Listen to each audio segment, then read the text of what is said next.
रहली विधानसभा में 70,000 वोट से जीतना संभव है क्या?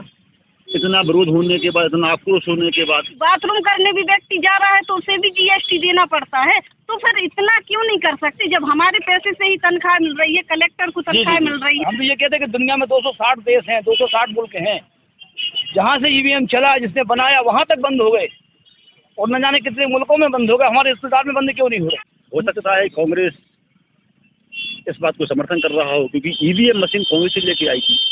कांग्रेस जो लेके आई थी ना ईवीएम मशीन, जी आज ईवीएम लेके आई थी कांग्रेस, उसी पे काम कर रही है भाजपा। तो हो सकता है कि दोनों दलों की उसमें साठगांठ हो, तभी तो वो सामने नहीं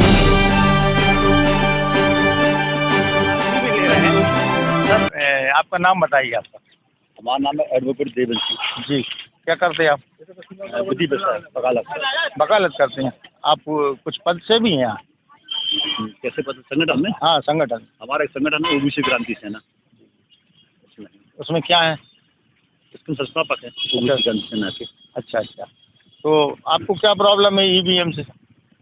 ईवीएम से क्या प्रॉब्लम है? ईवीएम देश की सबसे बड़ी समस्या है जी। सबसे बड़ी समस्या है ये। कैसी समस्या है? भैया आप जो जिस तरीके से चुनाव के परिणाम आ रहे हैं जी, अरे आप और कई दल तो इस विषय को लेकर नई सड़कों पे आ रहे हैं, आप लोग सड़कों पे हैं। अब उनमें हिम्मत नहीं होगी, हम लोग में हिम्मत है, सड़कों पर आ रहे हैं। अच्छा, उनमें हिम्मत नहीं होगी? हाँ? इतनी बड़ा दल कांग्रेस विपक्ष इस वक्त में सड़कों पे नहीं आ रहा। हो सकता है कांग्रेस इस बात को समर्थन कर रहा हो, क्योंकि ईवीएम मशीन कांग्रेस से लेके आई थी। कांग्रेस जो लेके आई थी ना ईवीएम मशीन, जी। आज ईवीएम लेके आई थी कांग्रेस, उसी पे काम कर रही है भाजपा। तो हो सकता है कि दोनों दलों की उसमें साठगांठ हो, तभी तो वो सामने नहीं आ रहे। अच्छा। क्योंकि ईवीएम में जिस तरीके से घोटाले पकड़े जा रहे हैं, आप कोई किसी भी विधानसभा चुनाव को उठा के देख लीजिए, तर्कसंगत है। अभी आप उदाहरण ले रहे रहली विधानसभा का। रहली विधानसभा में 70,000 वोट से जीतना संभव है क्या? इतना विरोध होने के बाद, इतना आक्रोश होने के बाद। जी, आप इनके साथ हैं क्या? जी। आपका क्या शुभ नाम क्या है? लक्ष्मी पुष्पा आप? और वर्तमान में ओबीसी क्रांति सेना के प्रदेश पद पर पदस्थ हूँ। जी, थोड़ा जोर से बोलिएगा। आपको क्या दिक्कत है आज ईवीएम से? ईवीएम सबसे ज्यादा ईवीएम से ही दिक्कत है। थोड़ा घोटाला हो रहा है अगर चुनाव आयोग में, तो ईवीएम मशीन से ही हो रहा है। कैसे घोटाला हो जाता है? देखिए, जो ईवीएम मशीन लगाई जाती है उसके साथ बैलेट पेपर की पर्ची भी लगाई जाती है और उसमें दिखाया भी जाता है कि बैलेट पर्ची निकल रही है। लेकिन फिर जब वो चुनाव आयोग की जब मशीनें जाती हैं, उसके पहले ऐसी कौन सी घटना घटित हो जाती है, ना तो वो पर्ची दिखाई देती है और ना ही वो बटन दिखाई देता है। तो आप क्या चाहती हैं? हम चाहते हैं कि ईवीएम से चुनाव होना बिल्कुल से बंद हो और बैलेट पेपर से चुनाव होना बंद चालू हो। अच्छा, इसमें तो कई दिन प्रक्रिया लग जाती है गिनती के लिए। गिनती के दिन क्यों लगेगी प्रक्रिया? जैसे देखिए, जिस पोलिंग बूथ पर चुनाव होता है उसी पोलिंग बूथ पर अगर आधा घंटे का समय भी चुनाव आयोग देगा तो आराम से उसी पोलिंग में जितने पदाधिकारी कार्य रहते हैं वो आसानी से।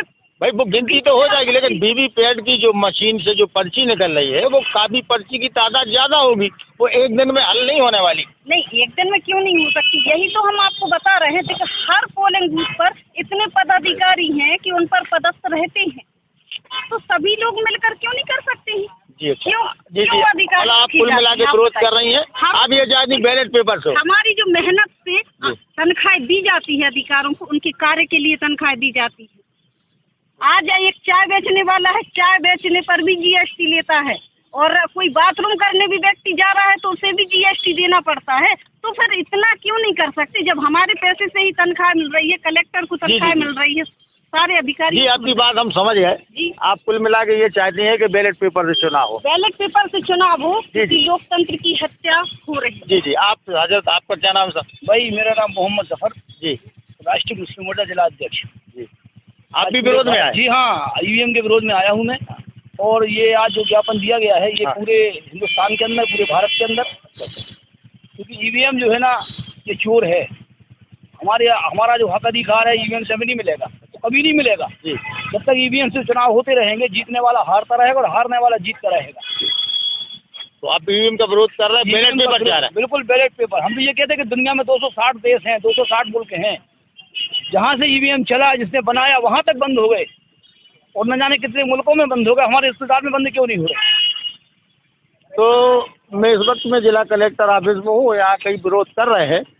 तो कहीं ना कहीं लोगों के लिए ईवीएम को लेकर शंका है। शंका ऐसी है कि बेरोजगारी है, इतनी महंगाई है, नौकरियां लोगों को मिल नहीं रही हैं, और उसी पे जीएसटी है और टैक्स है, और फिर उसी में कोरोना काल है। हत्या कि लोग इतना परेशान है, उसके बाद भी भारतीय जनता पार्टी आ रही है। अभी 5 राज्यों के चुनाव में देखो बहुमत से जीती है। आने वाले लोकसभा के चुनाव में भी लगता है कि अगर ईवीएम रहा तो जीतेगी। जबकि 2013 में 8 अक्टूबर 2013 को सुप्रीम कोर्ट का ये निर्देश था चुनाव आयोग के लिए कि वीवीपैट मशीन, ईवीएम मशीन से ट्रांसपेरेंट फ्री चुनाव नहीं हो सकता, पारदर्शी चुनाव नहीं हो सकता। तो उसके बाद भी 2014 का चुनाव जीता भारतीय जनता पार्टी ने, 2019 का चुनाव जीता भारतीय जनता पार्टी ने, और 2023 में भी अभी जो विधानसभा के 5 चुनाव हुए उसमें भी जीत हासिल की। तो लोगों के अंदर इतना रोष है, इतनी गुस्सा भरी हुई है कि इतना बिगाड़ होने के बाद सिस्टम के अंदर, और उसके बाद भी भारतीय जनता पार्टी आती है, तो कहीं ना कहीं इसके अंदर संदेह होता है लोगों के लिए। आप लोगों की क्या प्रतिक्रिया है कमेंट्स बॉक्स में दीजिए। राइट पर न्यूज़ से शफीक अहमद, जिला सागर।